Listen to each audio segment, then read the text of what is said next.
how to change the download location for your Steam games. So here I have just opened up the Steam application, and what we want to do is click on Steam in the top left corner, and then here we will select the option for settings. Now from the settings here we want to go to storage, and from this section here for storage we will click on the current storage that we're using here, and we can select to add a new drive.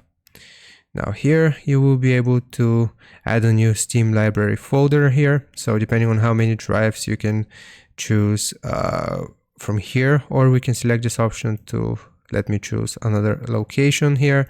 If we click on add, then we can directly choose the folder for which we want to have our Steam games installed here.